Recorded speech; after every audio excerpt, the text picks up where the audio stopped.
तो नमस्कार दोस्तों, आज हम एक ऐसी कंपनी के बारे में बात करने वाले हैं जिसका बिजनेस बहुत ही बढ़िया है और आज की डेट में हमें काफ़ी कम प्राइस पे उसके शेयर्स मिल रहे हैं। और दोस्तों आज हम बात करने वाले हैं हिंदुस्तान जिंक लिमिटेड कंपनी के बारे में। कंपनी 50 साल पुरानी एक काफ़ी एक्सपीरियंस कंपनी है और पूरे वर्ल्ड में लोएस्ट कॉस्ट प्रोड्यूसर है जिंक की। तो इसलिए आज की वीडियो में इसी कंपनी का फंडामेंटल एनालिसिस करेंगे और देखेंगे कि आज की डेट में एज एन इन्वेस्टर क्या हमें इस कंपनी में इन्वेस्ट करना चाहिए नहीं, और उसके साथ साथ हम कंपनी के रिवेन्यूज और प्रॉफिट्स को भी चेक करेंगे जिससे हमें कंपनी के फाइनेंशियल्स के बारे में नॉलेज मिल सके। और उसके बाद हम कंपनी की वैल्यूएशन करेंगे कि आज की डेट में कंपनी में किस प्राइस में मिल रही है, कि क्या कंपनी अंडर वैल्यूड है या ओवर वैल्यूड है। लेकिन आपको जैसे हमने पहले ही बता दिया, कंपनी आज की डेट में काफ़ी अच्छे प्राइस में मिल रही है। तो इसलिए इस वीडियो में एंड तक बने रहिए और देखिए किस तरह से हमें कंपनी जो है आज की डेट में कम प्राइस में मिल रही है। दोस्तों अगर हम बात करें हिंदुस्तान जिंक लिमिटेड कंपनी की, तो ये कंपनी वेदांता लिमिटेड कंपनी की एक सब्सिडी कंपनी है। वेदांता लिमिटेड कंपनी के पास में इस कंपनी का 65% स्टेक है और बाकी का 30% जो है वो गवर्नमेंट ऑफ इंडिया के पास में है। और आपको बता दें ये इंडिया की इकलौती इंटीग्रेटेड प्रोड्यूसर है जिंक, लेड और सिल्वर की। और कंपनी का जिंक माइनिंग इंडस्ट्री के अंदर बहुत ही ज़बरदस्त 77% का मार्केट शेयर है और इंडिया की जो नंबर 1 कंपनी ये है ही है। इसके अलावा जैसे हम लोग को पहले बताया, कंपनी 50 साल पुरानी काफ़ी ज़बरदस्त एक्सपीरियंस कंपनी है और जिंक और लेड की माइनिंग और स्मेल्टिंग का मेनली ये काम करती है। इसके अलावा बात करें कंपनी की ग्लोबल लीडरशिप की, तो ग्लोबली जैसा आपको बताया लोएस्ट कॉस्ट प्रोड्यूसर है जिंक की, यानी कि पूरे वर्ल्ड में सबसे सस्ता जो प्रोडक्शन है वो जिंक का यही कंपनी करती है। उसके अलावा पूरे वर्ल्ड में सेकेंड लार्जेस्ट जिंक और लेड की माइनर है, साथ साथ 4th लार्जेस्ट जिंक और लेड की स्मेल्टर है ये कंपनी पूरे वर्ल्ड में। और पूरे वर्ल्ड की अगर रैंक की बात करें तो 6th लार्जेस्ट सिल्वर की प्रोड्यूसर है। तो ओवरऑल हम देखें तो ग्लोबली कंपनी की बहुत ही हाई रैंकिंग है। इंडिया के अलावा पूरे वर्ल्ड को हमने कंपेयर कर लिया तो उसके हिसाब से कंपनी बहुत ही स्ट्रॉन्ग जो अपनी मार्केट पोजीशन रखती है। तो ये तो कंपनी के ऑलरेडी एग्जिस्टिंग बिजनेस की बात में। इसके अलावा कंपनी अभी आने वाले 5 सालों में लगभग 14,000 करोड़ रुपए और इन्वेस्ट करने वाली है अपने बिजनेस में और अपनी जो कैपेसिटी है उसको एक्सपेंड करना चाह रही है। जो माइनिंग के थ्रू कंपनी निकालती है आयरन और जिंक वगैरह, उसकी स्मेल्टिंग के लिए और बहुत सारे प्लांट जो कंपनी प्लान कर रही है। साथ साथ आपको बता दें जो कंपनी के पास माइंस अवेलेबल हैं वहां पे अभी कंपनी के पास में 25 साल का माल पड़ा है जिसको कंपनी माइन करके निकाल सकती है। तो उस हिसाब से देखें तो आने वाला फ्यूचर भी कंपनी काफ़ी सिक्योर है। तो इस तरह से अगर हम पूरा बिजनेस वाइज कंपनी को देखते हैं तो हम देखा कंपनी की वर्ल्ड वाइड काफ़ी अच्छी पोजीशन है। इंडिया के अलावा बात करते हैं तो पूरे वर्ल्ड वाइड भी स्ट्रॉन्ग कंपनी है और साथ साथ कंपनी का फ्यूचर प्लान भी अच्छा है। कंपनी एक्सपेंशन भी करना चाह रही है और कंपनी के पास में माइंस भी अवेलेबल हैं जिसके थ्रू आप भी कंपनी के पास में बहुत सारा काम बाकी है। 25 साल तक कंपनी आराम से अपना जो प्रॉफिट है वो जनरेट कर सकती है। तो हम यहाँ बात करें तो बिजनेस वाइज एक बहुत ही स्ट्रॉन्ग कंपनी है। तो अभी तक तो देख लिया हमने कंपनी के बिजनेस के बारे में। अब बात करते हैं कंपनी के फाइनेंशियल्स के बारे में कि आज की डेट में कंपनी के रिवेन्यू और प्रॉफिट्स कैसे चल रहे हैं। और आपको बता दूं किसी भी कंपनी का फाइनेंशियल एनालिसिस करने के लिए मैं पिछले 5 साल का डेटा यूज करता हूं जिससे हमें कंपनी के बारे में डिटेल नॉलेज मिल सके। और सबसे पहला जो हम पैरामीटर चेक करते हैं वो होता है कंपनी का रिवेन्यू, जिससे हमें कंपनी के जो ग्रोथ है उसके बारे में पता लग सके। और यहाँ पे पिछले 5 साल का डेटा अगर कंपनी का चेक करते हैं तो 2018 में कंपनी का रेवेन्यू था 22,082 करोड़ रुपए। उसके बाद से हम देखें तो 2021 से लगभग 21,000-22,000 के आसपास का कंपनी का रेवेन्यू रहा। लेकिन अभी पिछले साल 2022 में 29,440 करोड़ का बहुत ही अच्छा कंपनी ने रेवेन्यू में जंप दिखाया है और ये भी काफ़ी अच्छा साइन है कि कंपनी का बिजनेस जो है वो काफ़ी अच्छा चल रहा है। इसके बाद बात करें कंपनी के ऑपरेटिंग प्रॉफिट मार्जिन की, तो आप देखो 56%, 55%, 52% का बहुत ही ज़बरदस्त ऑपरेटिंग प्रॉफिट मार्जिन है। और इसका वही रीज़न है जो आपको बताया कि कंपनी लोएस्ट कॉस्ट प्रोड्यूसर है। कंपनी अपना जो रॉ मटेरियल है, जो बाकी चीज़ें हैं, उनको भी काफ़ी अच्छे से मैनेज कर रही है और साथ साथ उनके ओवरहेड एक्सपेंसेस हैं, एडवर्टीजमेंट के एक्सपेंस हैं, उनको भी काफ़ी अच्छे से मैनेज कर पा रही है।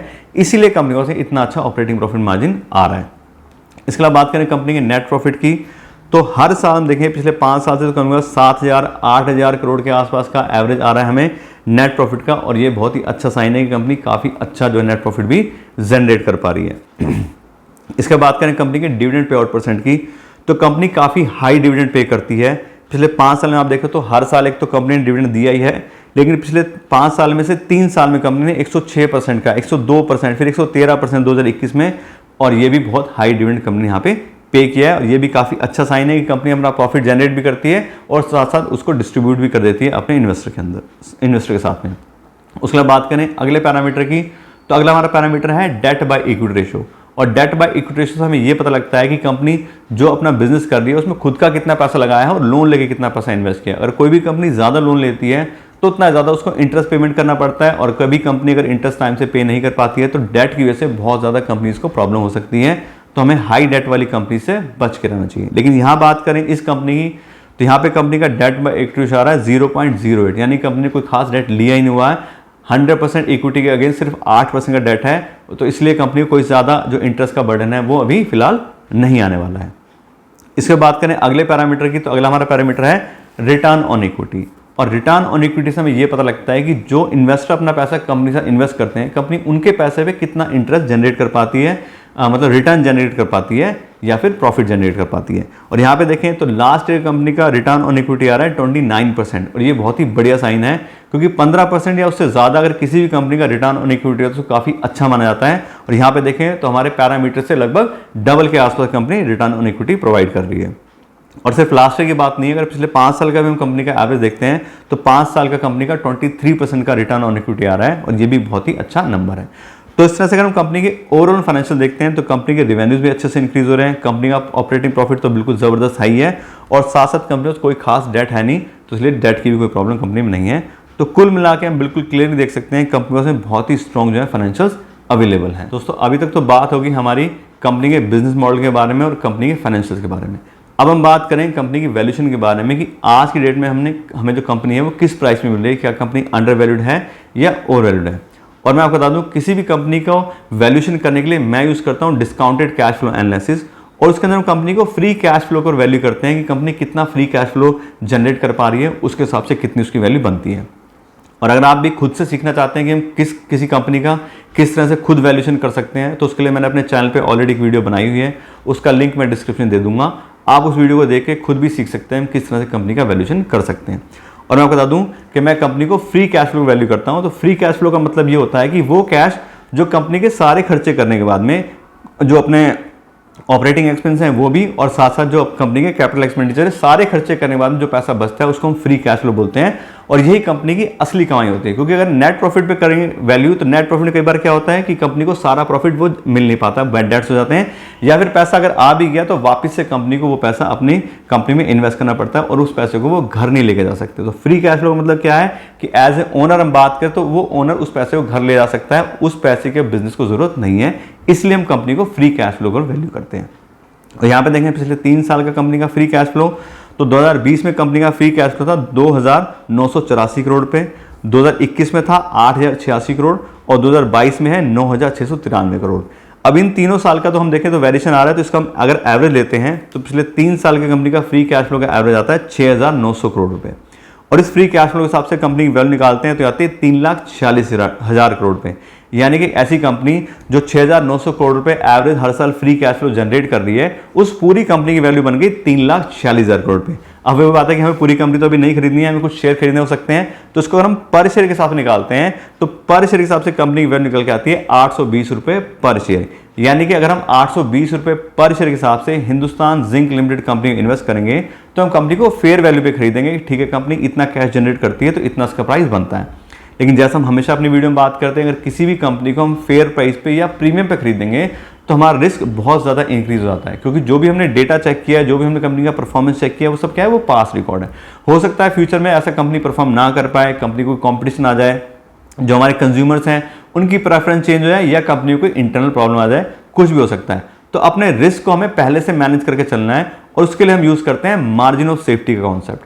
मार्जिन ऑफ सेफ्टी का मतलब होता है कि जो भी कंपनी की फेयर प्राइस है उसके 50% में कंपनी को खरीदने की कोशिश करनी है, जिससे हम अपने आने वाले जो रिस्क हैं उसको मैनेज कर सकें और हाईएस्ट प्रॉफिट कमा सकें, और अगर किसी कंपनी में गड़बड़ी होती है तो कम से कम हमारा लॉस हो। तो यहाँ पे हमने कंपनी की जो फेयर वैल्यू निकाली थी वही 820 रुपये पर शेयर। इसके हिसाब से देखें तो उसका 50% यानी कि मार्जिन ऑफ सेफ्टी हो गया 410 रुपये पर शेयर। तो अगर हम 410 रुपये पर शेयर हिसाब से Hindustan zinc limited company invest करेंगे तो हम कंपनी को काफ़ी अच्छे प्राइस पे खरीदेंगे और अपना जो रिस्क है उसको भी अच्छे से मैनेज कर पाएंगे। तो ये तो कि हमारी बात कि हमें कौन से प्राइस पे कंपनी में इन्वेस्ट करना ठीक लग रहा है। अब हम बात करते हैं कंपनी के करंट शेयर प्राइस की कि आज के डेट में एक्चुअली किस प्राइस पे कंपनी हमें अवेलेबल हो रही है। और यहाँ हम बात करें तो आज के डेट में कंपनी का करंट शेयर प्राइस आ रहा है 286 रुपये पर शेयर, यानी कि जो हमने फेयर वैल्यू निकाली थी 820 रुपये, उसका 50% हम चाह रहे थे इन्वेस्ट करना 410 रुपये, और यह कंपनी आज के डेट में मार्जिन ऑफ सेफ्टी से भी कम प्राइस पे मिल रही है। अगर हम कंपनी को परसेंटेज के हिसाब से चेक करें तो 820 रुपये के हिसाब से जो 286 रुपये करंट शेयर प्राइस आ रहा है वो कंपनी का 35% है, यानी कि कंपनी अपने फेयर वैल्यू के 35% पे अवेलेबल है, यानी कि 65% का डिस्काउंट मिल रहा है आज की डेट में उसकी फेयर वैल्यू पे। तो इस हिसाब से देखें तो बिल्कुल क्लियरली हम कह सकते हैं कंपनी अंडर वैल्यूड है। लेकिन फिर बात है कि चाहे कंपनी अंडर वैल्यूड है, जो भी है, आपको अपने हिसाब से डिसीजन लेना है। आप अपने फाइनेंशियल एडवाइजर से बात कीजिए या अपने रिस्क प्रोफाइल चेक कीजिए, उनको बताइए कि ठीक है मुझे इस कंपनी के बारे में पता लगा है, हिंदुस्तान जिंक लिमिटेड, और काफ़ी अच्छे प्राइस पे आ रही है। तो अगर आप इस तरह की कंपनी में इंटरेस्ट रखते हैं तो आप इसके बारे में और डिटेल निकालिए और अपने फाइनेंशियल एडवाइजर से या अपने रिस्क प्रोफाइल के हिसाब से चेक कीजिए कि आपको इस कंपनी में इन्वेस्ट करना है या नहीं करना है। लेकिन आपको कंपनी के बारे में डिटेल नॉलेज दे दी है, कंपनी का बिजनेस बहुत ही बढ़िया है, आने वाला फ्यूचर भी अच्छा लग रहा है, और साथ साथ कंपनी के फाइनेंशियल्स भी काफ़ी स्ट्रॉन्ग है, और वैल्यूएशन तो हमने देख ली, काफ़ी अट्रैक्टिव प्राइस हमें आज की डेट में कंपनी का लग रहा है। तो इस तरह से अगर आप जो भी डिसीजन लेना चाहते हैं आप अच्छे सोच समझ के एक बार देख सकते हैं। लेकिन कंपनी के बारे में आपको डिटेल नॉलेज दे दी है। आशा करते हैं आपको वीडियो अच्छी लगी होगी। अगर आपको वीडियो अच्छी लगी हो तो उसको लाइक और शेयर जरूर कीजिएगा और मेरे चैनल को सब्सक्राइब कर लीजिएगा। Thank you so much.